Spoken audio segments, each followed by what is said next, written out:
ರಾಜ್ಯದಲ್ಲಿ ಹೊಸದಾಗಿ 78 ಜನರಿಗೆ ಕೊರೋನಾ ಸೋಂಕು ವಕ್ಕರಿಸಿದೆ. ಬೆಂಗಳೂರು ನಗರದಲ್ಲಿ 68 ಜನರಿಗೆ ಕೊರೋನಾ ಸೋಂಕು ಇರುವುದು ದೃಢಪಟ್ಟಿದೆ. ರಾಜ್ಯದಲ್ಲಿ ಕೊರೋನಾ ಸಕ್ರಿಯ ಕೇಸ್ಗಳ ಸಂಖ್ಯೆ 175ಕ್ಕೆ ಏರಿಕೆಯಾಗಿದೆ.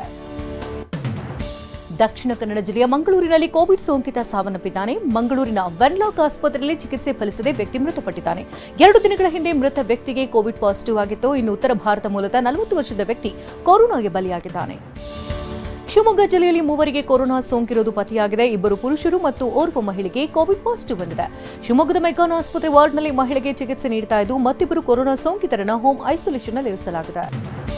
ಕೇರಳದಲ್ಲಿ ಕೊರೋನಾ ಭೀತಿ ಹಿನ್ನೆಲೆಯಲ್ಲಿ ಗಡಿಯಲ್ಲಿ ತೀವ್ರ ತಪಾಸಣೆ ಮಾಡಲಾಗ್ತಾ ಇದೆ. ಮೈಸೂರು ಜಿಲ್ಲೆಯ ಹೆಚ್ಡಿಕೋಟೆ ತಾಲೂಕಿನ ಬಾವಲಿ ಚೆಕ್ ಪೋಸ್ಟ್ಗೆ ಟಿಎಚ್ಒ ಡಾಕ್ಟರ್ ರವಿಕುಮಾರ್ ಹಾಗೂ ಡಿವೈಎಸ್ಪಿ ಗೋಪಾಲಕೃಷ್ಣ ಭೇಟಿ ನೀಡಿದರು.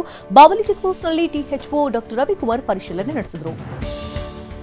ದೇಶದಲ್ಲಿ ಸಕ್ರಿಯ ಕೋವಿಡ್ ಪ್ರಕರಣಗಳ ಸಂಖ್ಯೆ 3000 ಗಡಿಯತ್ತ ಮುನ್ನುಗ್ತಾ ಇದೆ. ದೇಶದಲ್ಲಿ ಒಂದೇ ದಿನ 640 ಜನರಿಗೆ ಕೊರೋನಾ ಸೋಂಕು ದೃಢಪಟ್ಟಿದೆ. ಕೊರೋನಾ ಸೋಂಕಿತರ ಸಂಖ್ಯೆ 2997ಕ್ಕೆ ಏರಿಕೆಯಾಗಿದೆ. ಕೋವಿಡ್ ಹೊಸ ತಡೆ ಎದುರಿಸುವುದಕ್ಕೆ ಬಿಬಿಎಂಪಿ ಸಜ್ಜಾಗಿದೆ. ಈ ಹಿಂದೆ ತೆರೆದಿದ್ದಂತಹ ಕೋವಿಡ್ ಕೇರ್ ಸೆಂಟರ್ಗಳಿಗೆ ಮರುಜೀವ ನೀಡಲಾಗುತ್ತದೆ. ಬಿಬಿಎಂಪಿ ಆರೋಗ್ಯಾಧಿಕಾರಿ ನಿರ್ಮಲಾ ಬುಗ್ಗಿ ಆಸ್ಪತ್ರೆಗಳಲ್ಲಿ ಬೆಡ್ ಆಕ್ಸಿಜನ್ ವ್ಯವಸ್ಥೆಯನ್ನು ಪರಿಶೀಲನೆ ಮಾಡಿದರು. ಇನ್ನು 24 ವೆಂಟಿಲೇಟರ್ ಬೆಡ್ ಹಾಗೂ 10ಕ್ಕೂ ಹೆಚ್ಚು ಆಕ್ಸಿಜನ್ ಸಿಲಿಂಡರ್ ರೆಡಿ ಮಾಡಿಕೊಳ್ಳಲಾಗಿದೆ. ಕೋವಿಡ್ ಎದುರಿಸುವುದಕ್ಕೆ ನಾವು ಸಿದ್ಧರಿದ್ದೇವೆ ಅಂತ ನಿರ್ಮಲಾ ಬುಗ್ಗಿ ಹೇಳಿದರು. 2 ಕೋವಿಡ್ ಪ್ರಕರಣಗಳು ಪತ್ತೆಯಾದ ಹಿನ್ನೆಲೆಯಲ್ಲಿ ಬಳ್ಳಾರಿ ಆರೋಗ್ಯ ಇಲಾಖೆ ಕಟ್ಟೆಚ್ಚರವನ್ನು ವಹಿಸಿದೆ. ವಿಮ್ಸ್ ಆಸ್ಪತ್ರೆಯಲ್ಲಿ 40 ಬೆಡ್ಗಳ ವ್ಯವಸ್ಥೆ ಮಾಡಲಾಗಿದೆ. ಜಿಲ್ಲಾಸ್ಪತ್ರೆಯಲ್ಲಿ 10 ಬೆಡ್, ಪ್ರತಿ ತಾಲೂಕು ಆಸ್ಪತ್ರೆಗಳಲ್ಲೂ ಪ್ರತ್ಯೇಕ ಕೊಠಡಿ ಮತ್ತು ಬೆಡ್ ಸಿದ್ಧತೆಯನ್ನು ಮಾಡಿಕೊಳ್ಳಲಾಗಿದೆ. ಆಕ್ಸಿಜನ್ ಕೊರತೆ ಆಗದಂತೆ ಮುನ್ನೆಚ್ಚರಿಕೆ ಕ್ರಮ ವಹಿಸಲಾಗಿದೆ.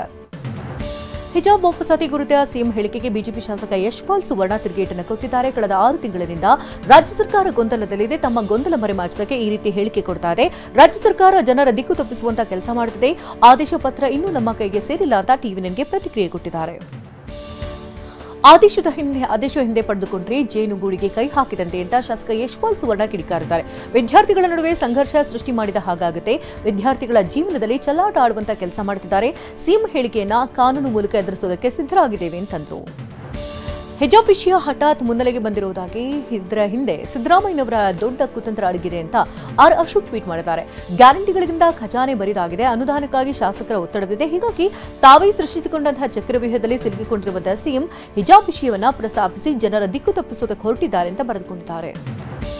ಹಿಜಾಬ್ ವಿಚಾರದಲ್ಲಿ ರಾಜಕೀಯ ಮಾಡಬೇಕಿಲ್ಲ ಅಂತ ಶಿಕ್ಷಣ ಸಚಿವ ಮಧು ಬಂಗಾರಪ್ಪ ಹೇಳಿದ್ದಾರೆ. ಹಿಜಾಬ್ ವಿಚಾರವಾಗಿ ಸಿಎಂ ಸಿದ್ದರಾಮಯ್ಯ ಜೊತೆ ಚರ್ಚೆ ಮಾಡ್ತೇನೆ. ಕಾನೂನಿನ ಇತಿಮಿತಿಯಲ್ಲಿ ನಾವು ಕೆಲಸ ಮಾಡ್ತೀವಿ. ಹಿಜಾಬ್ ವಿಚಾರವಾಗಿ ಬಿಜೆಪಿಯವರು ವಿವಾದ ಮಾಡ್ತಿದ್ದಾರೆ. ಈ ದೇಶದಲ್ಲಿ ವಿಷಬೀಜ ಬಿತ್ತುತ್ತಾ ಇರೋದೇ ಬಿಜೆಪಿ ಅಂತ ಕಿಡಿಕಾರಿದರು. ಸಿಎಂ ಸಿದ್ದರಾಮಯ್ಯ ವಿರುದ್ಧ ಮಾಜಿ ಸಚಿವ ಸಿಟಿ ರವಿ ಕಿಡಿಕಾರಿದ್ದಾರೆ. ನಾವು ಹಿಜಾಬ್ ನಿಷೇಧ ಮಾಡಲಿಲ್ಲ, ಸಮವಸ್ತ್ರ ಕಡ್ಡಾಯ ಮಾಡಿದ್ವಿ. ಸಿದ್ದರಾಮಯ್ಯ ಸಮವಸ್ತ್ರಕ್ಕೆ ಹಿಜಾಬ್ ಜೋಡಿಸ್ತಾರೋ, ಸಮವಸ್ತ್ರ ಕಡ್ಡಾಯ ಅನ್ನೋದನ್ನ ತೆಗಿತಾರೋ ಅಂತ ಪ್ರಶ್ನೆ ಮಾಡಿದ್ದಾರೆ. ಶಾಲೆಗಳಲ್ಲಿ ಬಡವ ಈ ಜಾತಿ ಆ ಜಾತಿ ಇರಬಾರದು ಅನ್ನೋದಕ್ಕೆ ತಂದಿದ್ವಿ ಅಂತ ವಾಗ್ದಾಳಿ ನಡೆಸಿದ್ರು. ಪರೀಕ್ಷೆಗೆ ಹೋಗುವವರ ತಾಳಿ ಉಂಗುರವನ್ನ ಬಿಚ್ಚಿಸುತ್ತಾರೆ. ಇದು ತಲೆ ತಗ್ಗಿಸುವಂತಹ ವಿಚಾರ ಅಂತ ವಿಚಿತ್ರ ವಾಗ್ದಾಳಿ ನಡೆಸಿದ್ದಾರೆ. ಸ್ವಾತಂತ್ರ್ಯ ಬಂದು ಇಷ್ಟು ವರ್ಷವಾದರೂ 50%ಕ್ಕಿಂತ ಹೆಚ್ಚು ಜನರು ಶಿಕ್ಷಣದಿಂದ ದೂರ ಉಳಿದಿದ್ದಾರೆ. ಇದಕ್ಕೆ ಕಾಂಗ್ರೆಸ್ ಕಾರಣ ಅಲ್ವಾ? ಕೇವಲ ಮತ ಬ್ಯಾಂಕ್ ಆಗಿ ಅಲ್ಪಸಂಖ್ಯಾತರನ್ನ ಬಳಸಿಕೊಳ್ಳಲಾಗುತ್ತಿದೆ ಅಂತ ಆರೋಪ ಮಾಡಿದರು. ಹಿಜಾಬ್ ವಿಚಾರದಲ್ಲಿ ಸಿದ್ದರಾಮಯ್ಯ ಬೇಜವಾಬ್ದಾರಿ ಹೇಳಿಕೆಯನ್ನು ಕೊಟ್ಟಿದ್ದಾರೆ ಅಂತ ಬಿಜೆಪಿ ರಾಜ್ಯಾಧ್ಯಕ್ಷ ವಿಜೇಂದ್ರ ಕಿಡಿಕಾರಿದ್ದಾರೆ. ದೆಹಲಿಯಲ್ಲಿ ಮಾಧ್ಯಮ ಗೋಷ್ಠಿ ನಡೆಸಿ ಸರ್ಕಾರದ ವಿರುದ್ಧ ಹರಿಹಾಯ್ದರು. ಶಿಕ್ಷಣ ಕಲುಷಿತಗೊಳಿಸುವುದಕ್ಕೆ ಕೈ ಹಾಕಿರೋದು ನಾಡಿನ ದುರಾದೃಷ್ಟ. ಇನ್ನು ಶಾಲಾ ಮಕ್ಕಳನ್ನ ರಾಜಕೀಯದಿಂದ ದೂರ ಇಡಬೇಕಿತ್ತು ಅಂತ ವಾಗ್ದಾಳಿ ನಡೆಸಿದ್ದಾರೆ. ಕೋಲಾರ ಜಿಲ್ಲೆಯ ಮಾಲೂರು ತಾಲೂಕಿನ ಚಿಕ್ಕ ತಿರುಪತಿ ದೇವಸ್ಥಾನಕ್ಕೆ ಭಕ್ತ ಸಾಗರವೇ ಹರಿದು ಬರುತ್ತದೆ. ವೈಕುಂಠ ಏಕಾದಶಿಯ ಜೊತೆಗೆ ಶನಿವಾರ ಆಗಿರೋದ್ರಿಂದ ಭಕ್ತರ ಸಂಖ್ಯೆ ಹೆಚ್ಚಿದೆ. ವೆಂಕಟೇಶ್ವರ ಸ್ವಾಮಿಗೆ ವಿವಿಧ ಬಗೆಯ ಹೂಗಳಿಂದ ಅಲಂಕಾರ ಮಾಡಲಾಗಿದೆ. ದೇಗುಲದ ಆವರಣದಲ್ಲೂ ಅದ್ದೂರಿ ಸಿಂಗಾರ ಮಾಡಲಾಯಿತು. ಇಂದು 2 ಲಕ್ಷ ಭಕ್ತರು ಆಗಮಿಸುವ ಸಾಧ್ಯತೆ ಇದೆ.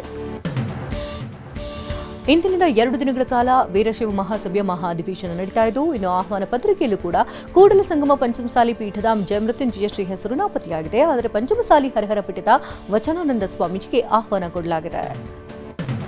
ಅಮೆರಿಕದಲ್ಲಿ ದೇಗುಲದ ಮೇಲೆ ಉಗ್ರವಾದಿಗಳ ಹೆಸರು ಬರೆಯಲಾಗಿದೆ. ಕ್ಯಾಲಿಫೋರ್ನಿಯಾದ ನೆವೋಟ್ನಲ್ಲಿರುವಂತಹ ಶ್ರೀ ಸ್ವಾಮಿ ನಾರಾಯಣ ಮಂದಿರದಲ್ಲಿ ಘಟನೆ ನಡೆದಿದೆ. ಕಿಡಿಗೇಡಿಗಳು ಗೋಡೆಗಳ ಮೇಲೆ ಗೀಚು ಬರಹ ಬರೆದಿದ್ದಾರೆ. ಖಲಿಸ್ತಾನಿ ಉಗ್ರ ಬೆನ್ಹನ್ವಾಲೆ ಹೆಸರನ್ನು ಉಲ್ಲೇಖಿಸಲಾಗಿದೆ. ಸ್ಥಳೀಯ ಹಿಂದೂಗಳು ಕಿಡಿಗೇಡಿಗಳ ಕೃತ್ಯವನ್ನು ಖಂಡಿಸಿದ್ದಾರೆ.